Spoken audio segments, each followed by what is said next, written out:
Are we good? Yeah. Are we good? Are we good or? You tell me. Oh, you have time? Yeah. How do we refer to you? Call me whatever you like. You can call me Ben, Benjamin, Yeah. Doug, FX, Benji-Man, Benji man. Dickhead, whatever gets my attention.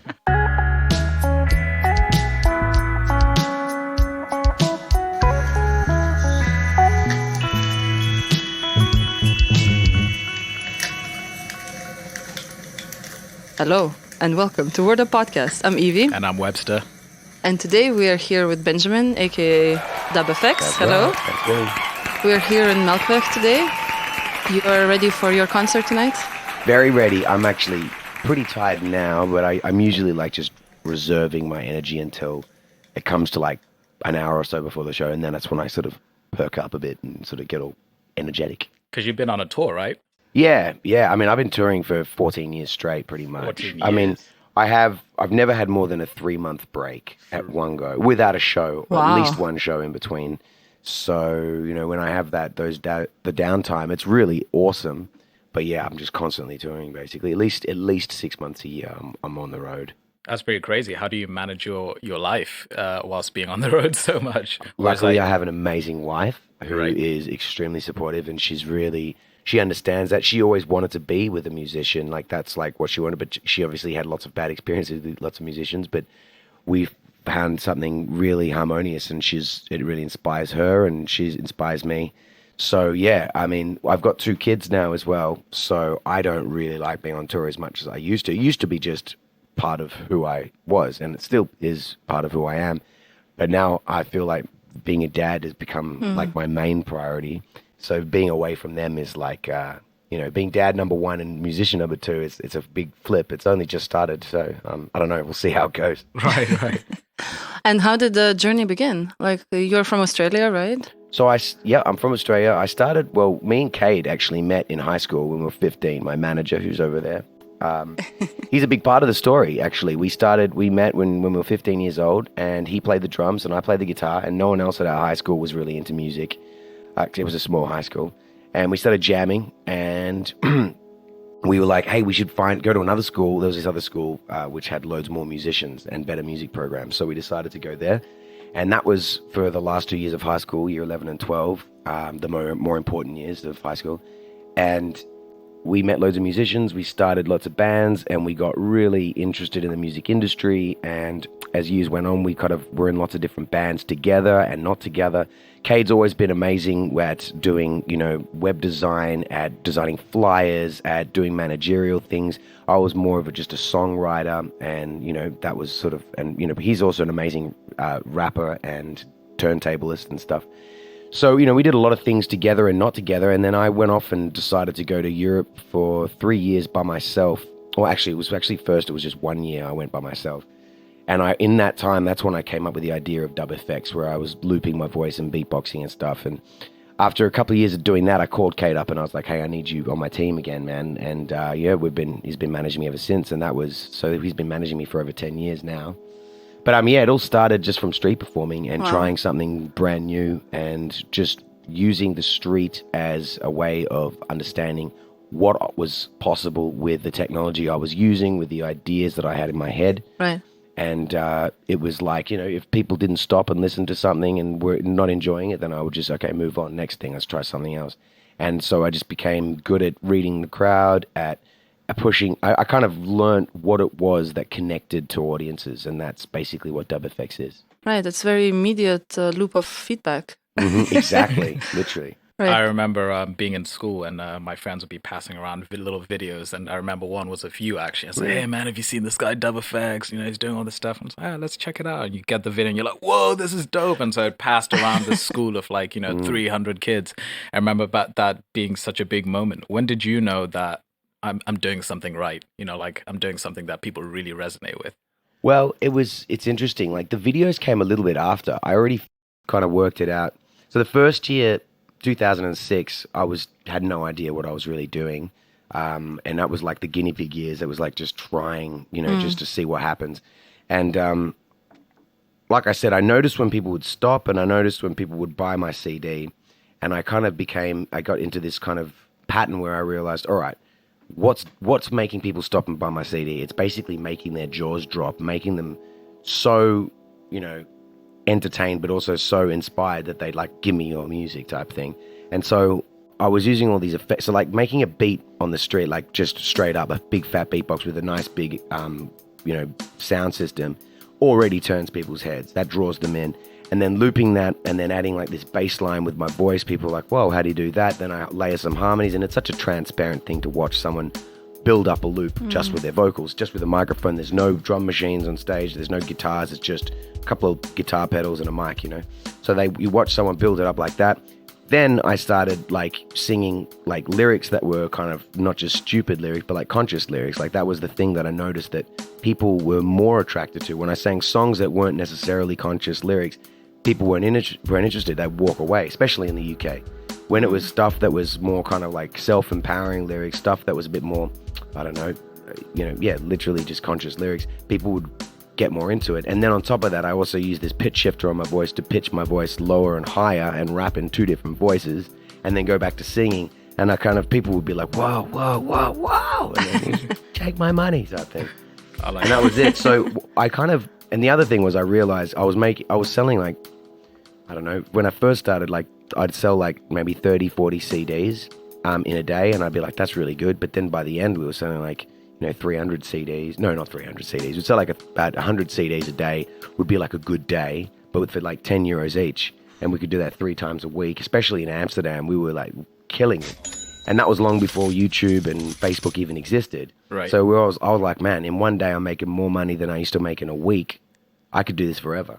Wow. And then people started filming it, putting it on YouTube, and then it just exploded. And I think because of all the street performing I'd done all around the world, at that point I've done a lot East Coast of Australia, lots of Western Europe. My videos just exploded because people were like, oh, that's that guy I saw on the street, man. I want to show you. Here it is. And then they got passed around because it was, I guess, a bit unique for the times. And boom, that was what happened.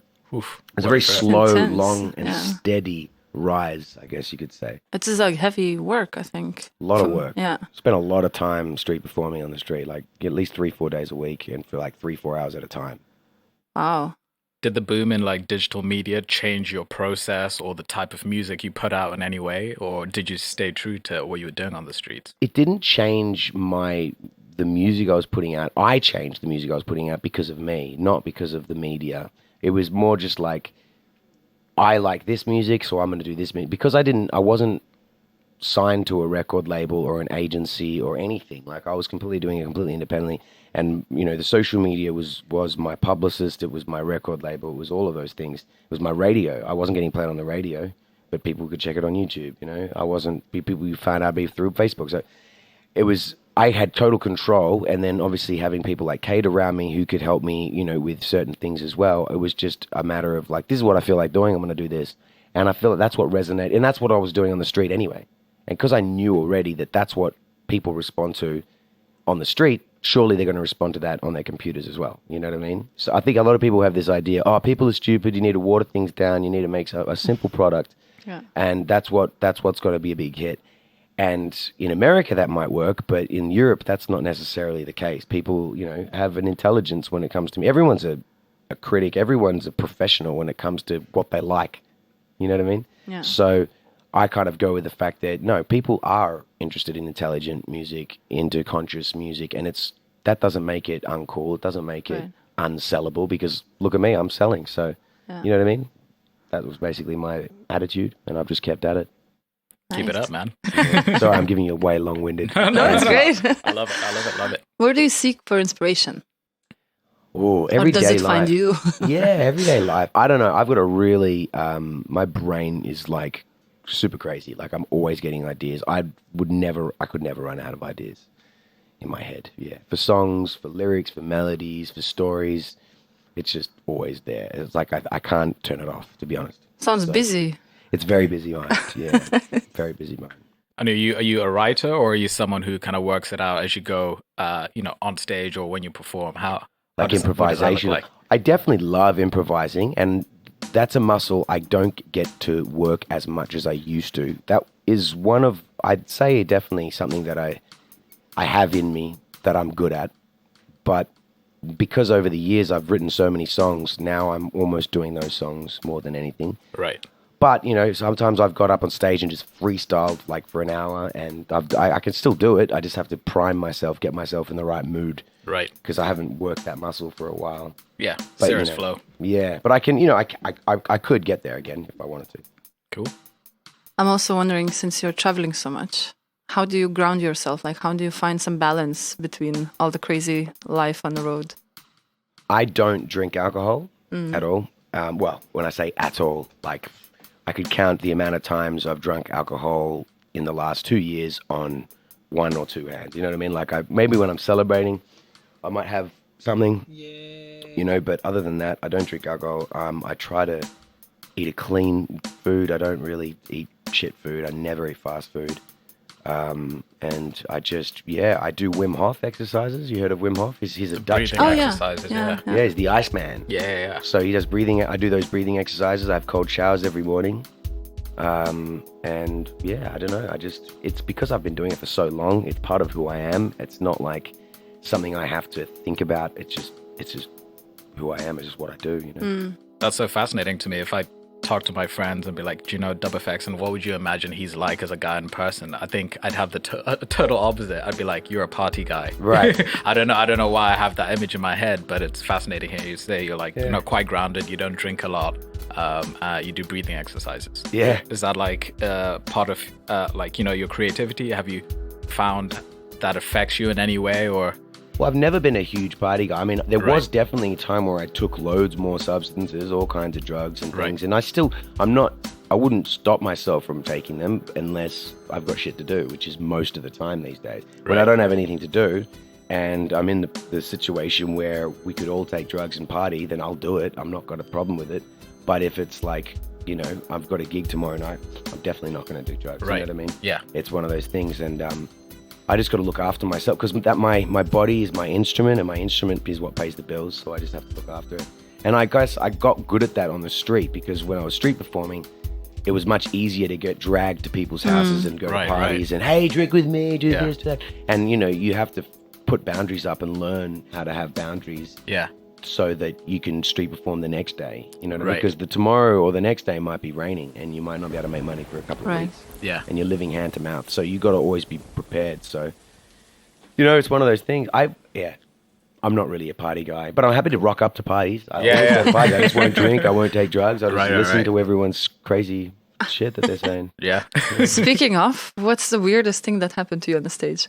Or in the street? Oh, man, that's a question that pops up all the time. And I've, you know, that kind of stuff. So many crazy things happen that I tend to forget. Other people always have a little better memory of things. One time when I was in the UK, I was in Camden. There was there were these two police officers, and I went up to them and I was like, hey, can I street perform? And they're like, no, you need a permit. I'm like, oh. Are you sure I need a permit? They're like, yeah, you need a permit. You can't street perform here. I'm like, okay. So I called the council and I'm like, so do I need a permit to busk in Camden? They're like, oh, there's no permits for busking in Camden. I'm like, so does that mean that there are no permits to get? He's like, yeah, no. I'm like, all right, so does that mean I can street perform? He's like, well, if a police officer tells you to move on, you have to move on, but otherwise there's no law against it. I'm like, oh, sweet. So I'm like, okay, so I set my gear up, I started street performing, and after like 20 minutes, I looked up and because I normally close my eyes when I'm performing, like for like 20 minutes at a time, I'll just be like out of it. And then I opened my eyes and the police officer was there and she was dancing in the crowd. No way. Yeah, she was loving it. She was like proper booty dancing. I was like, I'd never seen a police officer dance before. You know what I mean? And that's hilarious. Sweet, yeah. So that was a funny one. That's Camden for you. But all kinds of, yes, it is. And Manchester is one of the coolest places for street performing because like everyone's a poet, everyone's an MC, everyone wants to get on the microphone and do something. And it's always really real and they're just uninhibited. And I don't know, I can't think of any good stories, to be honest. So many crazy things. I got into all kinds of fights and lots of negative things happen. But as far as funny things, you know, not really. What's it like with other street performers when you're starting out? Is it like a collaborative kind of thing? Like, this is my street, my corner, I handle this. Like, what's that relationship like? I think it's changed a lot over the years. Right. Like, I haven't really relied on street performing for 6-7 years now. Like, I lived in a van and street performed for 6 years straight. And in a lot of those years, I basically would find places along the road which were easy to street perform and made me a lot of money, basically. That was kind of, once I found, like, Amsterdam was the best. Right. It was because the music, people from, there's just constant people, Yeah. always. Right. And if you can get a permit, which I managed to somehow get, I don't know how we did it, but we weren't supposed to get a permit for doing music, but I can't somehow convince them that I'm a dancer. Right. And I need a bit of music in my show to do my show. And they were like, oh, sweet, no worries. But I just did music and I never got bothered. And you got people from all over the world coming in every day of the week, all throughout the year. And it was almost like a distribution company for me, because people they get high, they hit a party, and they see me in the damn square or hearing lights playing, and I'd be just doing my thing. And people would buy my CD because they're on holiday, and I'd sell hundreds and hundreds of CDs, like it's like 300-400 CDs a week easy, and then spend the rest of the time just smoking weed and hanging out in cafes and just having a good time. And we'd do that all the time. So we'd find a spot that was good, and we'd put the van at Camping Zeeburg or another place called Gasperplatz, and just have our van there, and just like in these campsites, and we'd just roll in with the trolley, do our thing, then go back and chill. And that was as far as like getting into sort of altercations with other buskers or the way it worked. It used to be that you would just line up, you just wait your turn, but a lot of them would finish at 4 or 5 o'clock and then go home, and there'd be no one there from 5 till to the next day. Right. So at 5 p.m. I would usually rock up, wait for the last circle act who was like doing juggling or something to disappear, and then I'd street perform for like 4 hours straight, and it would just get darker and darker, and people would still be there. Right. And I kind of did that a lot. I usually would rock up to a city that I'd never been to before, guerrilla it, just try. And if I get shut down, but I'd be able to see straight away the response from the people. If loads of people are buying, and the cops say you need a permit, then I'd just go to the council and look for a permit. Otherwise, I'd just go to places and they wouldn't ask, and I'd just sell loads of CDs and it'd all be fine. Because I was also doing something positive, and I wasn't holding my dick and saying, fuck you, bitch, and all that shit. It kind of, no one had a problem with it. And the cops were always pretty impressed with what I was doing. Right. So dope music. Yeah, I guess I had a really easy run. But I think since I came along, more people with big sound systems and beatboxing and bass lines and stuff have started street performing. I think I might be one of the reasons that happened. Oh yeah.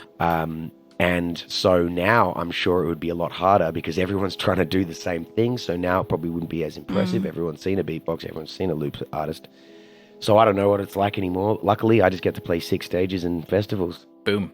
Right there. Wow. Do you seek inspiration from other artists or writers or poets? Or... Totally. I'm always listening to new music, old music, but like I said, I for me, it's more like I'll pick up an instrument, like a guitar, and I'll just play some chords, and I'm like, oh, that sounds really nice. And because I'm not an amazing guitarist or musically trained, I'm just going with feel and vibe, and I don't think about what's this next chord supposed to be. I'm just like, oh, that sounds cool. You know what I mean? I do have an understanding of a theory, but not like a deep one. So I can just like noodle about, find something that sounds good to me, loop that, and then write a melody over the top, and then just go from there. But it might come from listening to Erykah Badu. Like I'll get into an artist and I'll listen to all their music, right? And then I'll go on to the next artist, and I'll kind of do that. Yeah, so who are you on now? Who am I on now? I'd have to look into my phone, to be honest. To see what I've Spotify out. Yeah, Spotify does change things. But like, for example, I listen to anything, man. Like, I really like this guy called Michael Kiwanuka. Have you heard of him? He's so good, man. Amazing. He's one of my, he's amazing. So that's one of the artists I'm going through all the albums and listening to it all. I might come across an artist, listen to a couple of tunes and be like, yeah, and then move on. Right. But he's one of those ones that every song seems to be really good. Yeah. So, do you have any dream collaborators that you would really love to work with in 2020? Bob Marley. Oh, yeah. Well, me too. Yeah. Frank Sinatra. Right. Nina Simone. Nice. My turn to be difficult with these two. Yeah. Yeah, no, I don't know. Like those, not really. I mean, whatever comes my way, comes my way. Right. I like it. And your latest album, Roots, is out right now. Mm-hmm. Can you tell us a little bit about that? Why? Yeah, so I basically went in the studio without any kind of... Usually there's always like, all right, you got to make an album, you got 3 months, do it.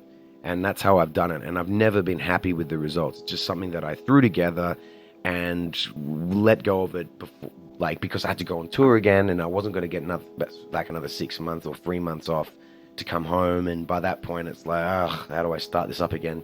But because I actually did have about a 6-month break. There was a couple of little shows in between where I fly from Melbourne, where I fly to New Zealand for a weekend and come back. So but I was generally in Australia for about 6 months while my wife was pregnant with our first child. And I just was making music, not thinking about an album, just whatever came out of my brain. And I had about, 16 or 17 songs. And then I was like, they don't really fit together, these ones. And I'm like, well, these ones are more rootsy sounding, and these ones are a bit more electronic sort of sounding. And I'm like, well, why don't we have a roots album and call it Roots, and then we'll have all the other stuff and call that Branches. Right. And so that's the next bunch of tracks that I'm going to be releasing. So I thought, and also it's indicative of what the Roots album, that sound is indicative of where I come from, is where me and Cade, we used to jam on, what we used to listen to, the old school reggae dub stuff, the samba stuff, jazzy stuff. I used to jam with a lot of jazz musicians back in the day, and Woodnote is a jazz musician, people like him. So yeah, I just put those ones together and we call that one Roots. And then the next stuff is more me branching out into different genres. There's some stuff I've never tried before, like there's an acoustic ballad in there, there's like a house track in there, a lot of drum and bass in there. And so that's going to come out soon as well. Nice. So the next album is a bit more experimental. Yeah, a bit more, less rootsy and more kind of electronic and a bit more experimental for sure. And I also wrote a comic book to go with Roots. Whoa. Oh, wow. As well. What? Yeah. Tell us. So that one, I'll give you guys a copy. It's I originally had, because I'm a comic book nerd, I have been for years and years, and I've always wanted to write one, but I never really knew how at the time or even knew how to do it. And then I had this idea of writing a comic book that went for say 12 chapters, and then because normally you have a 22-page comic that comes out each month, in the general sense. And I was thinking, what if you did like a 22-page comic that comes out each month, and it also comes out with a song? After a year, you got 12 songs. Wow. And you got this nice graphic novel to go along with it. That was always my brain, or my idea. And then when I finished Roots, I kind of had all this free time, and I was like, we have to make videos. I'm like, I don't have to make more videos again. Videos are so take forever, and getting other people involved, and it costs a lot of money. I'm like, what if I wrote a comic book for each song on the album as a video, like a glorified lyric booklet? Like I just used the lyrics from the song as captions, and that's it, and then some story to go with it, sort of paint a different picture. It's sort of like a storyboard for a music video type thing. And that was the idea, and then it kind of turned into this thing. So now each song on the album has its own chapter of a short story that they all kind of fit together in this one sort of graphic novel, and it comes free if you buy the CD or the vinyl. So we're not selling it. I just figured, I don't think people trust that my first comic attempt would be worthy to buy. Who's this guy? If you buy my CD, there you go. You can have a free. That's kind of the attitude, and it's me testing out this new medium, basically. Sounds like a great deal. Yeah, it's good fun. It was a lot of fun. I'm actually going to write my full graphic novel after this at some point. Nice. Sure. Now that I know how to do it, Yeah, I like that you've got loads of ideas swirling around, and Constantly. Get some done. Like comic book, musician combination is pretty cool to me. Totally. Yeah. Oh, thank you. So tell us what's in the future for you. What are you looking forward to? What are you excited about? Musically speaking, because the main thing on my brain is being home with my daughters and my wife, actually, more than anything. But Right. as far as music is concerned, I'm just going to write this graphic novel one day. That's not really music concerned, to be honest. But I'm going to keep tinkering away, making music and touring, and I don't think this train's going to stop moving for a while, to be honest, unless we all die of some disease. Something like Corona. Exactly. And then we're all stuck at home, Other than that, I'm just going to keep making music, trying to put smiles on people's faces and put music out and that hopefully people connect with. That's my plan.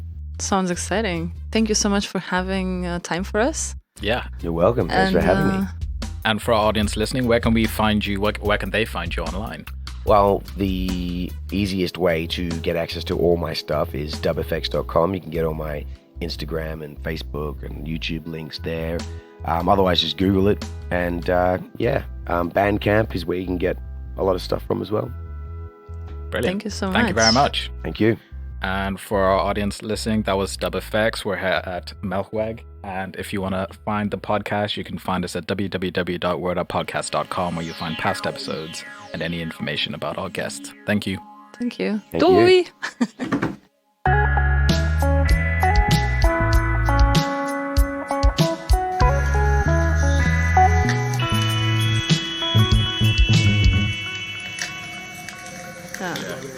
Spoken word platform Oh, cool. in Amsterdam. So that's part of that. In English? Yeah. Yeah. So My wife does that. She runs a spoken word night for all-female event, but it includes trans people as well. So Nice. Nice. That's cool. Yeah, she has one male poet, but it's usually like 10 females. That's pretty dope. We had a trans guest like 2 episodes ago. Yeah. Okay. She was dope. Yeah. She was cool. Yeah, cool. She's, what did she DJs at Squat?